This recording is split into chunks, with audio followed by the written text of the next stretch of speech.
જય સ્વામિનારાયણ. સહજાનંદ વિદ્યાલયના video lecture શિક્ષણમાં આપ સર્વ વિદ્યાર્થી મિત્રોનું હાર્દિક સ્વાગત છે. ધોરણ 11 રસાયણ વિજ્ઞાન પ્રકરણ 8 રેડોક્સ પ્રક્રિયાઓ.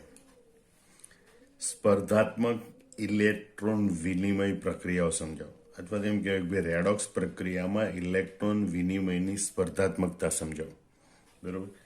તો અહીંયા રેડોક્સ પ્રક્રિયામાં ઓક્સિડેશન પ્રક્રિયા દરમિયાન કઈ ઘટના બને છે?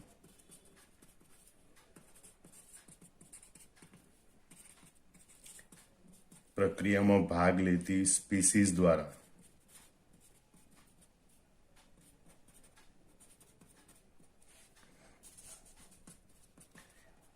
ઇલેક્ટ્રોન મુક્ત થાય છે. ઓક્સિડેશન પ્રક્રિયામાં ભાગ લેતી સ્પીસીઝ દ્વારા ઇલેક્ટ્રોન મુક્ત થાય છે. રિડક્શન પ્રક્રિયામાં કઈ ઘટના બને છે? સ્પીસીઝ પ્રક્રિયામાં ભાગ લેતી સ્પીસીઝ ઇલેક્ટ્રોન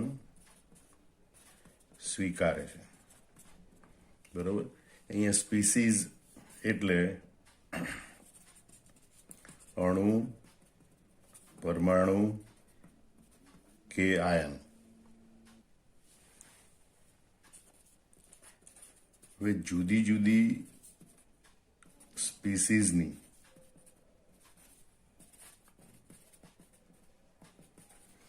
ઇલેક્ટ્રોન મુક્ત કરવાની કે ઇલેક્ટ્રોન સ્વીકારવાની વૃત્તિ જુદી જુદી હોય છે. જેમ આપણે એસિડની પ્રબળતા નક્કી કરવા માટે એમ વિચારીએ કે ભાઈ પ્રોટોન મુક્ત કરવાની વૃત્તિ જુદી જુદી હોય, એમ એસિડની પ્રબળતા જુદી જુદી હોય. જે એસિડની પ્રોટોન મુક્ત કરવાની વૃત્તિ વધારે હોય એની એસિડિક પ્રબળતા વધારે હોય, અને પ્રોટોન મુક્ત કરવાની વૃત્તિ ઓછી હોય તો એસિડિક પ્રબળતા ઓછી હોય. એ જ રીતે તમે અહીંયા સમજાવી શકો. બરોબર કે ઇલેક્ટ્રોન મુક્ત કરવાની કે ઇલેક્ટ્રોન સ્વીકારવાની વૃત્તિ જુદી જુદી હોય છે. તો આપણે એમ કે જે સ્પીસીઝની ઇલેક્ટ્રોન મુક્ત કરવાની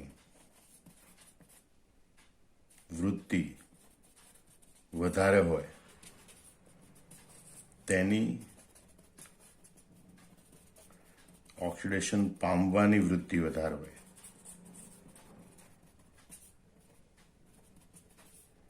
અને માટે તેની રિડક્શન કરતા તરીકેની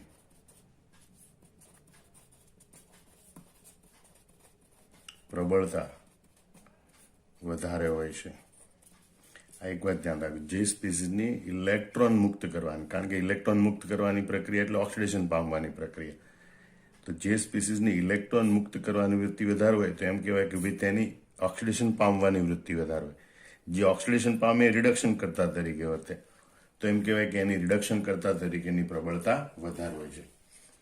એનાથી વિરુદ્ધ જો ઓછું હોય, માનો કે ઇલેક્ટ્રોન મુક્ત કરવાની વૃત્તિ ઓછી હોય તો ઓક્સિડેશન પામવાની વૃત્તિ ઓછી હોય તો રિડક્શન કરતા તરીકેની પ્રબળતા ઓછી હોય એમ ગણાય. બીજું આપણે કે જે સ્પીસીઝની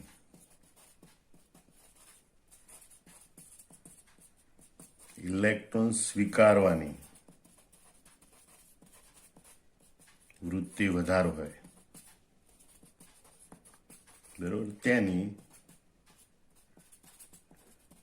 રિડક્શન પામવાની વૃત્તિ વધારે હોય,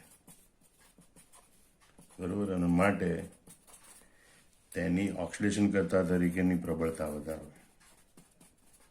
માટે તેની ઓક્સિડેશન કરતા તરીકેની પ્રબળતા વધારે હોય.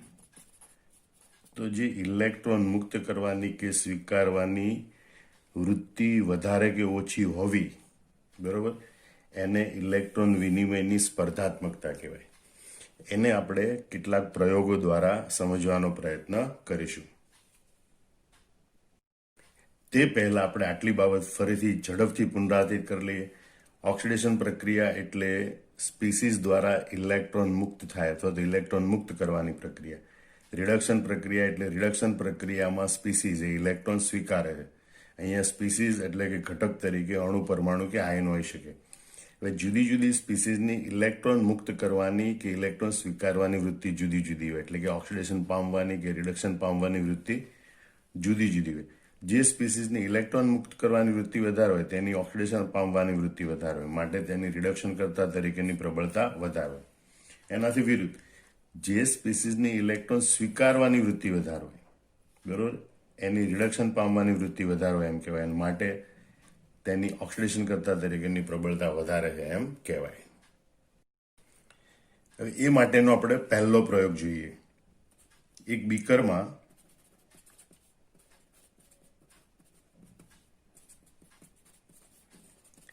કોપર નાઇટ્રેટના દ્રાવણમાં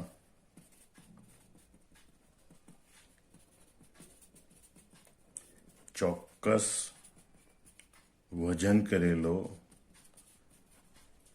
ઝિંક ધાતુનો સળિયો મૂકી એકાદ કલાક પછી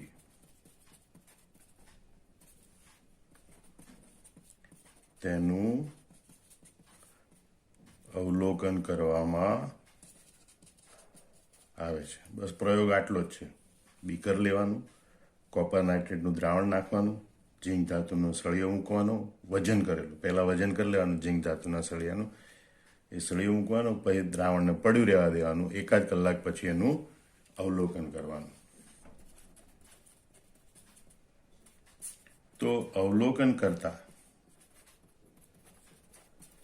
જણાય છે કે દ્રાવણનો વાદળી રંગ દૂર થાય છે, દ્રાવણ રંગવિહીન બને છે. પહેલું અવલોકન આ. બીજું, ઝિંક ધાતુના સળિયા પર લાલાશ પડતી કોપર ધાતુ જમા થાય છે. અને ત્રીજું, ઝિંકના સળિયાનું વજન કરતા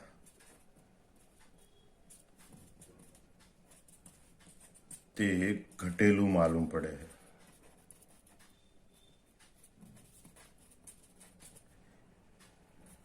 બરોબર, તો આ રીતે આપણે 3 અવલોકન જોઈ શકીએ છીએ કે ભાઈ દ્રાવણનો વાદળી રંગ દૂર થાય અને દ્રાવણ રંગવિહીન બને. બીજું, આ ઝિંક ધાતુના સળિયા ઉપર લાલાશ પડતું કોપર ધાતુ જમા થાય. અને ત્રીજું, આ કોપર ધાતુ ખંખેરી સળિયો ધોઈ સૂકવી અને પછી સળિયાનું ફરીથી વજન કરવામાં આવે તો સળિયાનું વજન આપણને ઘટેલું માલુમ પડે છે.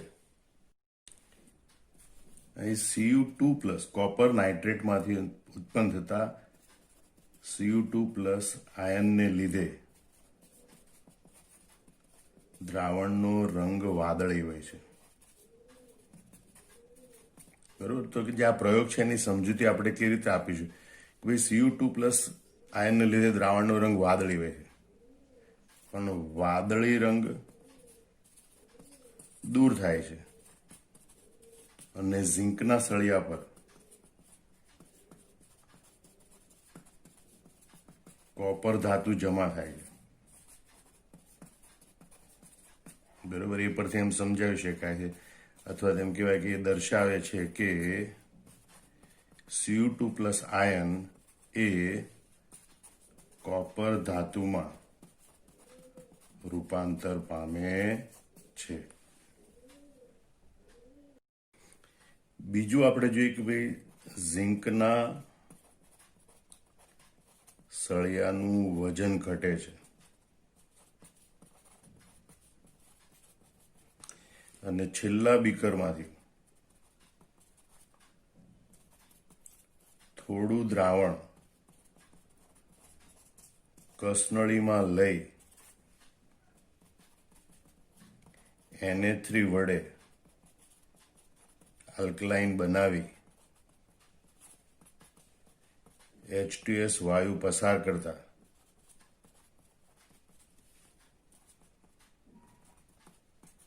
ZnS ના સફેદ અવક્ષેપ મળે છે એ એમ દર્શાવે છે કે ઝીંકનું Zn2+ આયનમાં રૂપાંતરણ થાય છે. બરોબર, ફરી ત્યાં બંને અવલોકન જોઈ લો. Cu2+ આયન લીધે દ્રાવણનો રંગ વાદળી હોય, વાદળી રંગ દૂર થયો અને ઝીંકની પટ્ટી પર, ઝીંકના સળિયા પર કોપર ધાતુ જમા થઈ. તો એવું કેમ બને? તો કે દ્રાવણમાં રહેલું જે Cu2+ આયન છે એ કોપર ધાતુમાં રૂપાંતર પામે છે. બરોબર, આ સમગ્ર પ્રયોગ દરમિયાન. બીજું, ઝીંકના સળિયાનું વજન ઘટ્યું છે, તેમજ આ છેલ્લું બીકર છે એમાંથી થોડું દ્રાવણ કસનળીમાં લઈ એને એમોનિયા વડે આલ્કલાઇન બનાવી H2S વાયુ પસાર કરવામાં આવે તો સફેદ અવક્ષેપ મળે, જે ઝીંક સલ્ફાઇડ ના હોય. બરોબર, જે એમ દર્શાવે છે કે Zn નું Zn2+ આયનમાં રૂપાંતરણ થાય છે. આમ આ બીકરમાં થતી પ્રક્રિયા છે એ નીચે પ્રમાણે દર્શાવી શકાય. Zn solid plus Cu2+ aqueous gives Zn2+ aqueous plus Cu. બરોબર, ઝીંક ધાતુ એ Zn2+ આયનમાં રૂપાંતર પામે છે અને દ્રાવણમાં રહેલા Cu2+ આયન એ કોપર ધાતુમાં રૂપાંતરણ પામે છે. હવે અહીંયા ધ્યાનથી જુઓ તો ઝીંક ધાતુ 2 ઇલેક્ટ્રોન ગુમાવીને Zn2+ આયન બનાવે છે. ઇલેક્ટ્રોન ગુમાવે છે એટલે કે એનું ઓક્સિડેશન થાય, એટલે કે ઝીંકનું ઓક્સિડેશન થાય છે. ઝીંક ધાતુ 2 ઇલેક્ટ્રોન ગુમાવે છે એટલે કે એનું ઓક્સિડેશન થાય. એની સામે Cu2+ આયન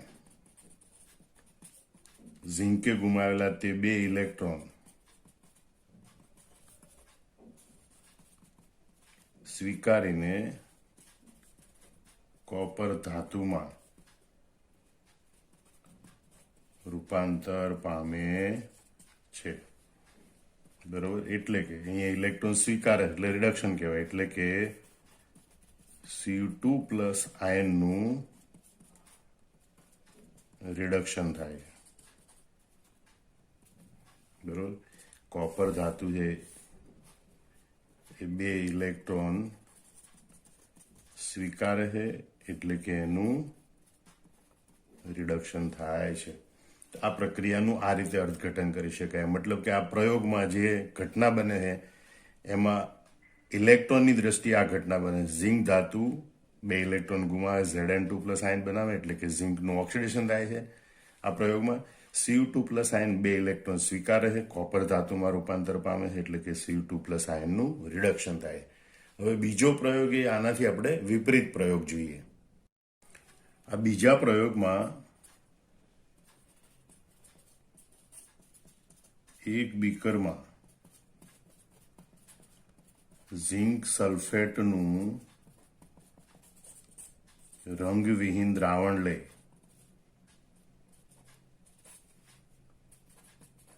તેમાં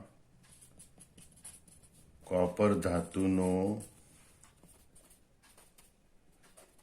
સળિયો મૂકી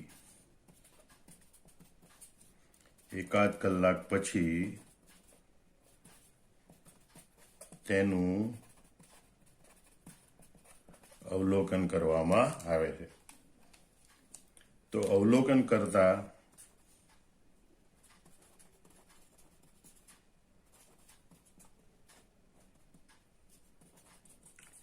માલુમ પડે છે કે દ્રાવણમાં કોઈ ફેરફાર થતો નથી.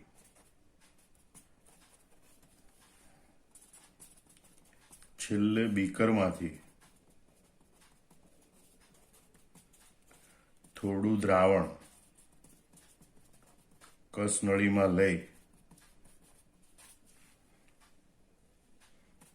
H2S વાયુ પસાર કરતા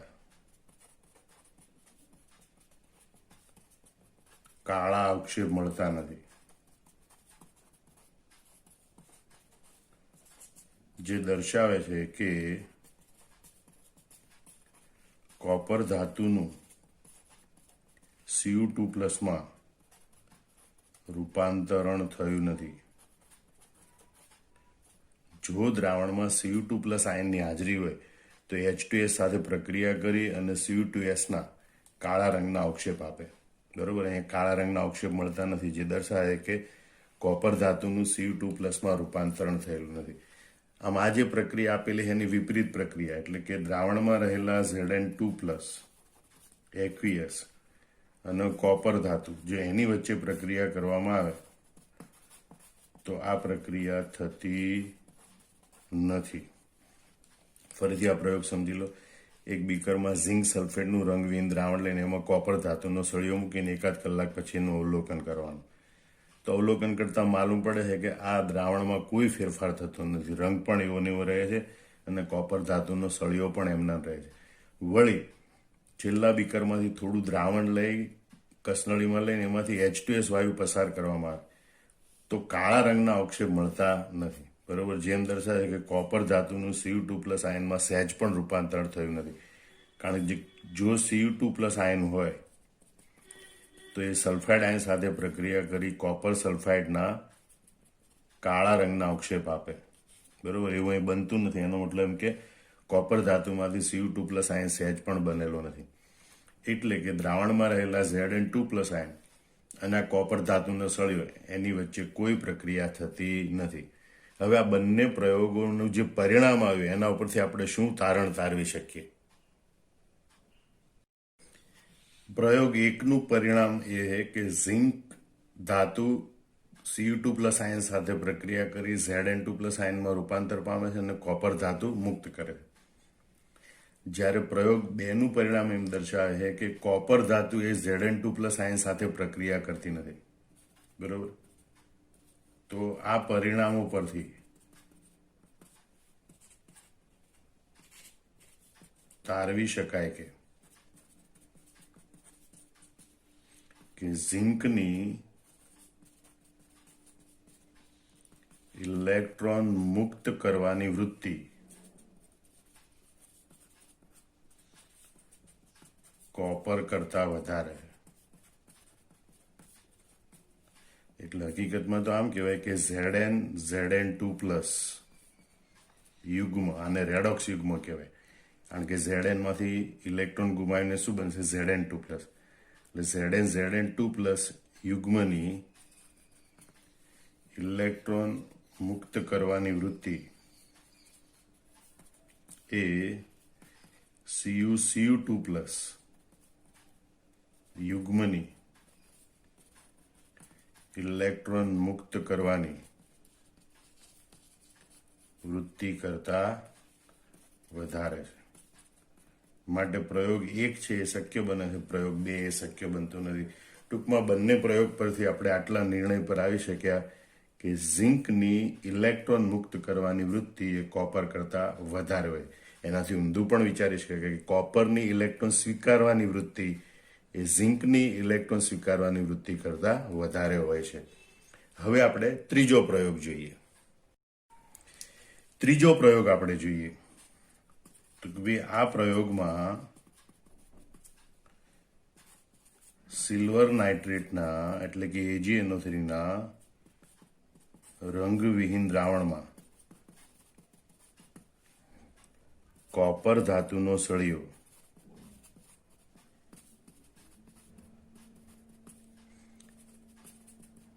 એકાદ કલાક સુધી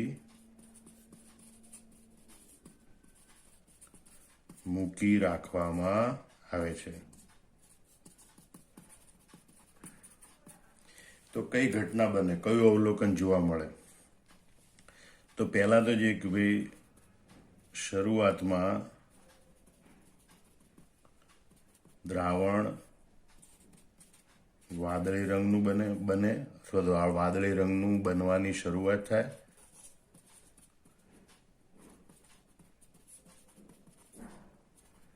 અને છેવટે તે રંગની તીવ્રતા ખૂબ વધે છે.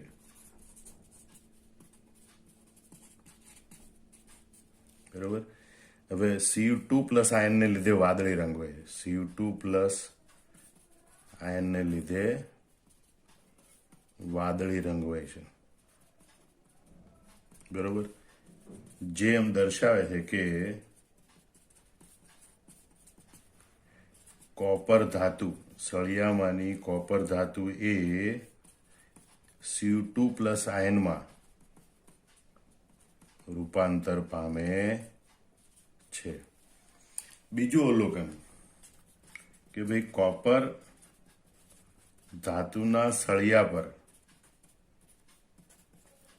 ચમકતી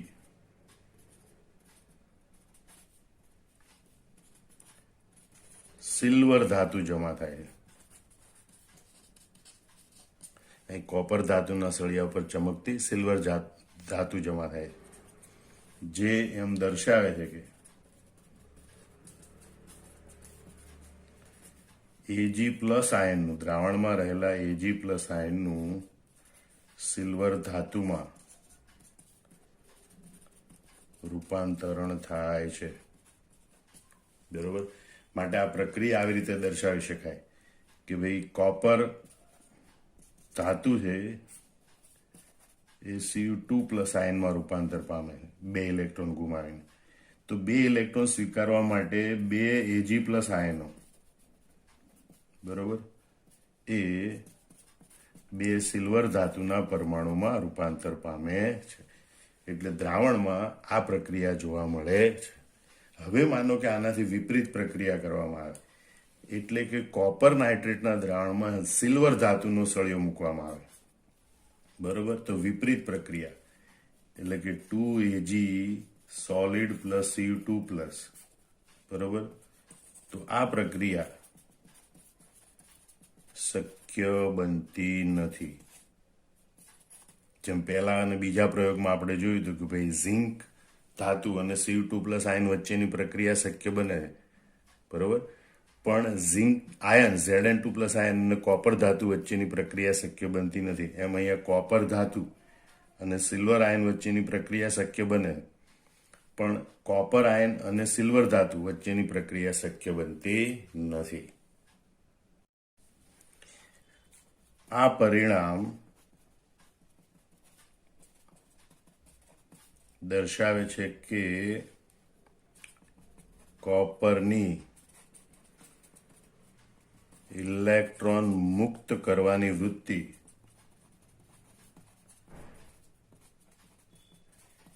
સિલ્વર કરતા વધારે છે. આમ આ બધા પ્રયોગો પરથી, ત્રણેય પ્રયોગો પરથી એમ જોઈ શક્યા કે ઝિંક એ કોપરને અને કોપર એ સિલ્વરને ઇલેક્ટ્રોન આપે છે. આમ આ પ્રયોગો પરથી સરખામણી કરી શકીએ કે ભાઈ ઇલેક્ટ્રોન મુક્ત કરવાની વૃત્તિનો ક્રમ Znમાં સૌથી વધારે હોય છે, કોપરમાં એના કરતાં ઓછો હોય છે, સિલ્વરમાં એના કરતાં પણ ઓછો હોય છે. આમાં સમગ્ર ત્રણેય પ્રયોગોનું તારણ જોઈએ તેમ માલુમ પડે કે ભાઈ જુદી જુદી સ્પીસીઝ એટલે કે જુદી જુદી ધાતુઓની ઇલેક્ટ્રોન મુક્ત કરવાની વૃત્તિ કે ઇલેક્ટ્રોન સ્વીકારવાની વૃત્તિ જુદી જુદી હોય છે. અને એને કારણે જ ઇલેક્ટ્રોન વિનિમયમાં સ્પર્ધાત્મકતા જોવા મળે છે. એટલે એક સ્પીસીઝ પરથી બીજા સ્પીસીઝ પર ઇલેક્ટ્રોન જવાની વૃત્તિ, બરોબર, એમાં જુદાપણું જોવા મળે છે. ફરીથી યાદ કરી લો, આ બધા પ્રયોગો પરથી એમ જોઈ શક્યા કે ઝિંક એ કોપરને, કોપર એ સિલ્વરને ઇલેક્ટ્રોન આપે છે. એટલે કે ઇલેક્ટ્રોન મુક્ત કરવાની વૃત્તિનો ક્રમ Zn is greater than copper is greater than silver છે. આમ સમગ્ર રીતે જોતા જુદી જુદી સ્પીસીઝની ઇલેક્ટ્રોન મુક્ત કરવાની વૃત્તિ અને ઇલેક્ટ્રોન સ્વીકારવાની વૃત્તિ જુદી જુદી હોય, અને એના કારણે જ ઇલેક્ટ્રોન વિનિમયમાં સ્પર્ધાત્મકતા જોવા મળે છે. હવે એ જે ઇલેક્ટ્રોન મુક્ત કરવાની વૃત્તિ કે ઇલેક્ટ્રોન સ્વીકારવાની વૃત્તિ હોય એના આધારે ધાતુની સક્રિયતા શ્રેણી એટલે કે વિદ્યુત રાસાયણિક શ્રેણી રચી શકાય. તો આપણે જોઈએ કે ભાઈ જુદી જુદી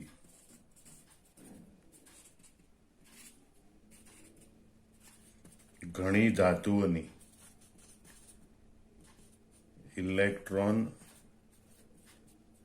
મુક્ત કરવાની કે ઇલેક્ટ્રોન સ્વીકારવાની વૃત્તિની ક્ષમતાના આધારે તેમને ચડતા ક્રમમાં કે ઉતરતા ક્રમમાં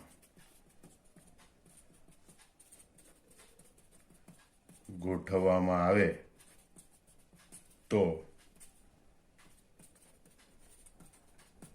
ધાતુઓની જે શ્રેણી રચાય છે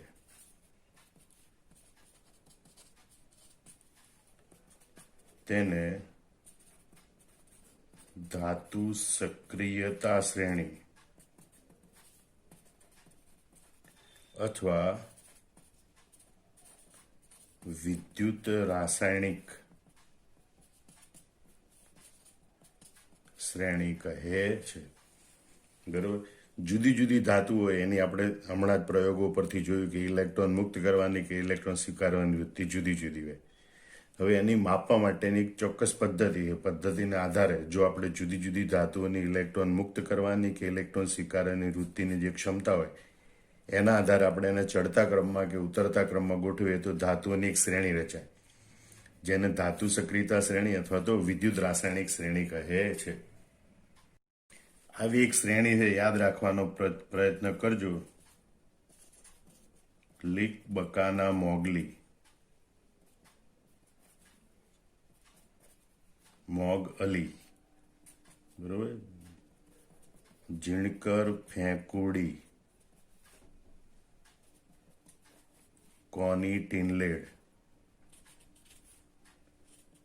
કોસીગો.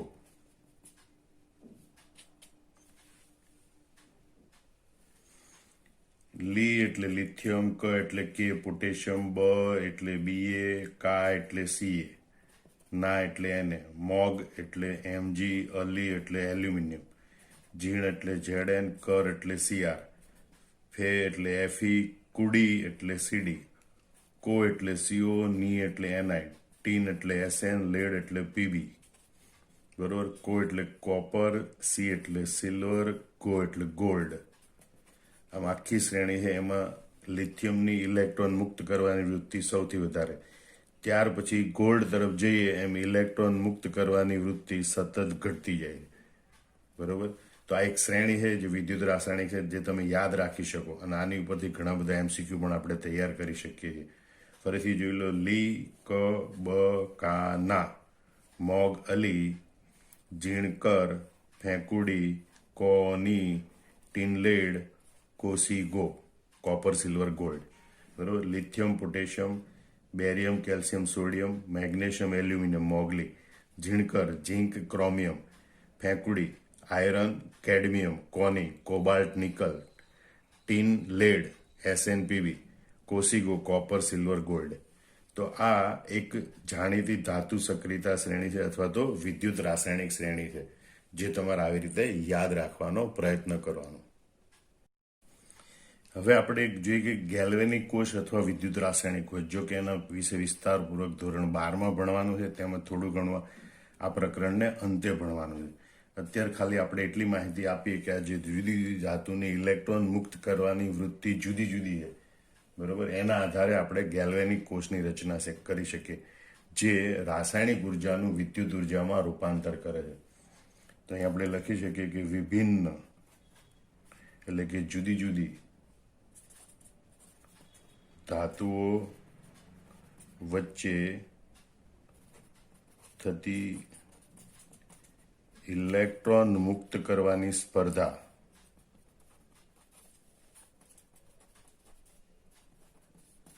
ના આધારે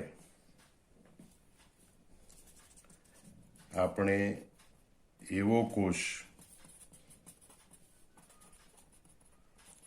બનાવી શકીએ છીએ કે જે વિદ્યુત ઉર્જાનો સ્ત્રોત બને છે. બરોબર. તેને ગેલ્વેનિક કોષ અથવા વિદ્યુત રાસાયણિક કોષ કહે છે. બરોબર. આમ તમે જુઓ કે આ જે જુદી જુદી ધાતુઓની ઇલેક્ટ્રોન મુક્ત કરવાની વૃત્તિનો તફાવત છે, અથવા તો એમની વચ્ચે ઇલેક્ટ્રોન મુક્ત કરવાની વૃત્તિની જે સ્પર્ધા છે, એના આધારે એવો કોષ બનાવી શકાય કે જે રાસાયણિક ઉર્જાનું વિદ્યુત ઉર્જામાં રૂપાંતર કરી શકે, એટલે કે તે વિદ્યુત ઉર્જાનો સ્ત્રોત બને. તો એવા કોષને ગેલ્વેનિક કોષ અથવા વિદ્યુત રાસાયણિક કોષ કહે છે, જેના વિશે આગળ આપણે વધારે અભ્યાસ કરવાનો છે.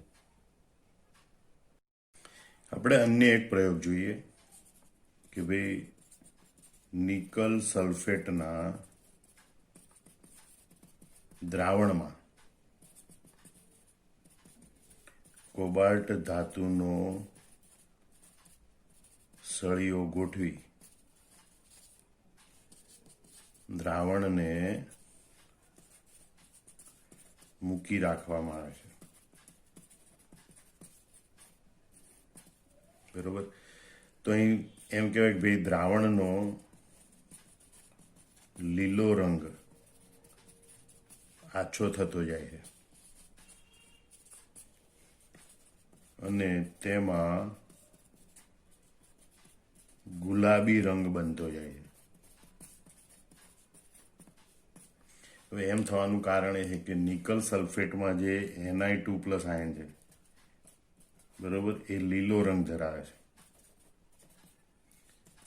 કોબાલ્ટ ધાતુનો સળિયો છે એ CO2+ આયનમાં રૂપાંતર પામે છે, એ ગુલાબી રંગ ધરાવે છે. એ ગુલાબી રંગ બનતો જાય છે, એનો મતલબ કે કોબાલ્ટ ધાતુ છે CO2+ આયનમાં રૂપાંતરણ પામતી જાય છે, અને લીલો રંગ આછો થતો જાય છે, એનો મતલબ કે Ni2+ આયન છે એ નિકલ ધાતુમાં રૂપાંતરણ પામતા જાય છે. અહીંયા સંતુલન Ni2+ આયન અને CO2+ આયન બંને પોતાની પરખ કસોટી દર્શાવે. બરોબર. એનો મતલબ કે બંને નોંધપાત્ર પ્રમાણમાં, બંને મધ્યમ સાંદ્રતાએ, એટલે કે નોંધપાત્ર પ્રમાણમાં હાજર છે. એ દર્શાવે છે કે આ પ્રક્રિયામાં સંતુલન સ્થપાયેલું હોય. બરોબર. જેમ દર્શાવે છે કે કોપર અને નિકલની ઇલેક્ટ્રોન મુક્ત કરવાની વૃત્તિમાં બહુ ઓછો તફાવત છે. બરોબર. તેથી આ પ્રક્રિયામાં સંતુલન સ્થપાય છે. તો એક વિશિષ્ટ પ્રયોગ છે જેનો ઉલ્લેખ પાઠ્યપુસ્તકમાં કર્યો હતો, એની સમજૂતી આપણે આવી રીતે આપી શકીએ. આમાં સમગ્ર જવાબ બરોબર સમજી લેવાનો કન્સેપ્ટ સાથે, અને ઇલેક્ટ્રોનની સ્પર્ધાત્મકતાને કારણે જ આ રેડોક્સ પ્રક્રિયાઓ શક્ય બને છે. ઇલેક્ટ્રોન વિનિમયની સ્પર્ધાત્મકતા, બરોબર, એટલે કે જુદી જુદી ધાતુઓની ઇલેક્ટ્રોન મુક્ત કરવાની કે સ્વીકારવાની વૃત્તિ જુદી જુદી હોય છે, એના કારણે આ રેડોક્સ પ્રક્રિયાઓ શક્ય બને છે. જય સ્વામિનારાયણ. આપણે આ ધાતુની સક્રિયતા શ્રેણીનું મહત્વ સમજીએ કે શરૂઆતમાં આવેલી ધાતુઓ છે એની સક્રિયતા વધારે છે, ડાબેથી જમણી તરફ જતા સક્રિયતા ઘટતી જાય છે, અને છેલ્લે આવેલી ધાતુઓ છે એની સક્રિયતા ખૂબ ઓછી છે. બરોબર. હવે તો આ શ્રેણી જાણવાનું મહત્વ શું છે? તો એક વાત યાદ રાખજો કે વધારે સક્રિય ધાતુ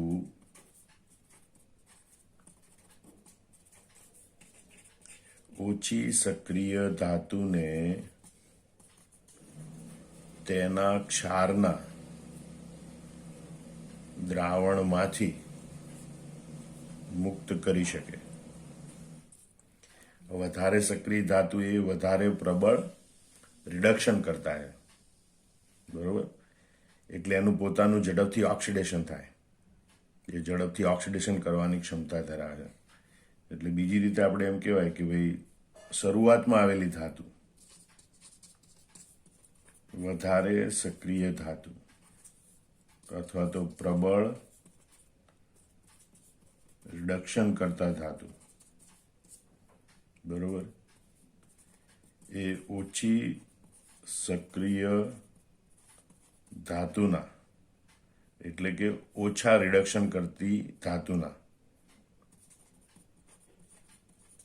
આયનનું રિડક્શન કરી ધાતુ મુક્ત કરી શકે છે.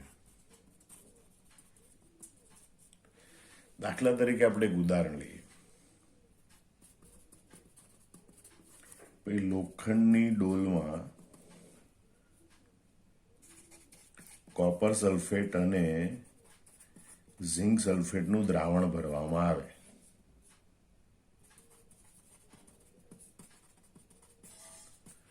તો કઈ ઘટના બનશે?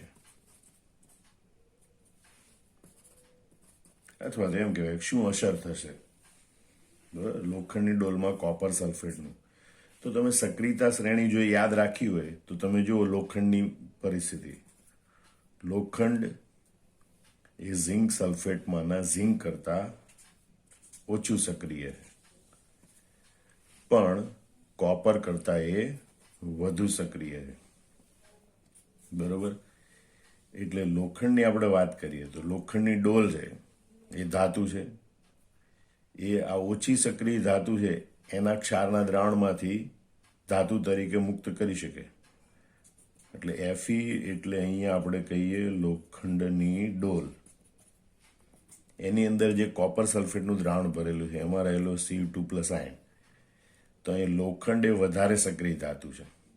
બરોબર, એટલે ઓછી સક્રિય ધાતુનો આયન Cu2+, ઓછી સક્રિય ધાતુનો આયન Cu2+, બરોબર, એનું એ રિડક્શન કરી શકે, એટલે કે કોપર ધાતુમાં રૂપાંતર કરી શકે. અને એ દરમિયાન એનું પોતાનું ઓક્સિડેશન થઈ Fe2+ આયન બનશે. બરોબર, એનો મતલબ એમ થયો કે લોખંડની ડોલ છે એ Fe2+ આયનમાં રૂપાંતર પામતી જાય. એનો અર્થ એ થાય કે લોખંડની ડોલ ખવાતી જશે. લોખંડની ડોલનું ક્ષારણ થશે અને ધીમે ધીમે લોખંડની ડોલમાં કાણા પડી જાય. બરોબર, એટલે લોખંડની ડોલમાં કોપર સલ્ફેટનું દ્રાવણ ભરી શકાય નહીં. આ યાદ રાખવાનું. બીજી વાત, ઝિંક સલ્ફેટનું દ્રાવણ ભરીએ તો Fe કરતા ઝિંક વધુ સક્રિય છે. એટલે Fe એટલે આપણે ફરીથી કહીએ લોખંડની ડોલ. બરોબર, એ Fe ધાતુની. અને એની અંદર જે દ્રાવણ ભરેલું છે એમાં ધાતુનો આયન Zn2+ છે. તો લોખંડ એ ઝિંક કરતા ઓછી સક્રિય ધાતુ છે. એટલે લોખંડ છે એ આ Zn2+ આયન છે એનું રિડક્શન કરી ઝિંક ધાતુ બનાવી શકશે નહીં. એટલે કે અહીંયા આપણે કહે છે કે અહીંયા પ્રક્રિયા થશે નહીં. બરોબર, એનો મતલબ એમ થાય કે ભાઈ લોખંડની ડોલમાં ઝિંક સલ્ફેટનું દ્રાવણ ભરવું સલામત છે, એનાથી લોખંડની ડોલ ઉપર કોઈ અસર થશે નહીં. તો આવી જે ઘટનાઓ છે એ આ સક્રિયતા શ્રેણીની મદદથી સમજાવી શકાય છે. એક MCQ છે કે ભાઈ એલ્યુમિનિયમ નાઇટ્રેટ એના દ્રાવણમાં ચાંદીની વીંટી પડી ગઈ. એક પાત્રમાં માનો કે એલ્યુમિનિયમ નાઇટ્રેટનું દ્રાવણ ભરેલું હોય અને એમાં ચાંદીની વીંટી પડી ગઈ. તો શું ચાંદીની વીંટી ખવાઈ જશે, કોઈ અસર થશે ને એલ્યુમિનિયમ ધાતુ મુક્ત થશે કે ક્લોરીન વાયુ મુક્ત થશે? એ પહેલાં એલ્યુમિનિયમ ક્લોરાઇડ હતું, માનો કે આપણે એમ કહીએ કે ભાઈ નાઇટ્રોજન વાયુ મુક્ત થશે. બરોબર, તો આમાંથી કઈ ઘટના બનશે? તો આપણે વિચારીએ કે ભાઈ એલ્યુમિનિયમ અને સિલ્વર આ બેની સક્રિયતા જોવાની. તો સક્રિયતા શ્રેણીમાં જોઈએ તો એલ્યુમિનિયમ પહેલા છે, સિલ્વર પછી છે. પહેલા હોય એની સક્રિયતા વધારે હોય એટલે આની સક્રિયતા વધારે છે. માટે આ ધાતુ ઓછી સક્રિય ધાતુ હોય એના આયન એનું રિડક્શન કરી અને ધાતુ તરીકે એ મુક્ત કરી શકે. બરોબર, પણ અહીંયા એલ્યુમિનિયમ આયન છે અને સિલ્વર એ ધાતુ છે. એટલે ઓછી સક્રિય ધાતુ છે એ વધુ સક્રિય આયનના ધાતુ છે એનું રિડક્શન કરી શકે નહીં. એનો મતલબ કે અહીંયા ચાંદીની વીંટી છે એ Al3+ આયન સાથે કોઈ પ્રક્રિયા કરશે નહીં, કારણ કે ચાંદી એ ઓછી સક્રિય ધાતુ છે. ઓછી સક્રિય ધાતુ વધુ સક્રિય ધાતુના આયનનું રિડક્શન કરી શકે નહીં. બરોબર? એટલે વધુ સક્રિય ધાતુ ઓછી સક્રિય ધાતુના આયનનું રિડક્શન કરી અને ધાતુ મુક્ત કરી શકે. એનાથી વિરુદ્ધ ઓછી સક્રિય ધાતુ વધુ સક્રિય ધાતુના આયન સાથે વધુ સક્રિય ધાતુના આયન સાથે પ્રક્રિયા કરી શકે નહીં. એટલે એમ કહી શકાય કે અહીંયા કોઈ અસર થશે નહીં. બીજું એક ઉદાહરણ લઈએ કે ફેરસ સલ્ફેટના દ્રાવણમાં મેગ્નેશિયમ ધાતુનું સળિયો મૂકતા. તો ફેરસ સલ્ફેટ એટલે FeSO4, એમાં Fe2+ આયન હોય અને અહીંયા મેગ્નેશિયમ. આપણે મેગ્નેશિયમ અને આયરન આ બેની સરખામણી કરીએ સક્રિયતા શ્રેણી પ્રમાણે, તો મેગ્નેશિયમ અને આયરન, તો મેગ્નેશિયમ એ વધારે સક્રિય ધાતુ છે અને આયરન એ ઓછી સક્રિય ધાતુ છે. તો આપણે જો વધારે સક્રિય ધાતુ, આ ઓછી સક્રિય ધાતુનો આયન Fe2+, એનું રિડક્શન ધાતુમાં કરી શકે. બરોબર? એટલે અહીંયા મેગ્નેશિયમ છે એને આપણે FeSO4ના દ્રાવણમાં મૂકીએ તો FeSO4ના દ્રાવણમાં Fe2+ આયન હોય, એટલે વધારે સક્રિય ધાતુ ઓછી સક્રિય ધાતુના આયનનું રિડક્શન કરી શકે. એટલે Fe2+નું શેમાં? Feમાં રિડક્શન થશે અને મેગ્નેશિયમ છે એ ઓક્સિડેશન પામી Mg2+ આયન બનાવશે. આમ પ્રક્રિયા થશે એટલે મેગ્નેશિયમ ધાતુનો સળિયો ખવાતો જશે. બરોબર? મેગ્નેશિયમ ધાતુના સળિયાનું વજન ઘટશે અને દ્રાવણમાં લોખંડ ધાતુ છે ધીમે ધીમે છૂટી પડતી જશે. તો આમાં સક્રિયતા શ્રેણીની મદદથી આપેલી રેડોક્સ પ્રક્રિયા થશે કે નહીં એ જાણી શકાય. એના માટે તમારે યાદ રાખવાનું લીક, બકાના, મોગ, અલી, ઝીણકર, ભેંકુડી, કોની, ટીનલેડ, કોસીગો. બરોબર? અને આની મદદથી ઘણા બધા MCQ તમે સોલ્વ કરી શકો છો.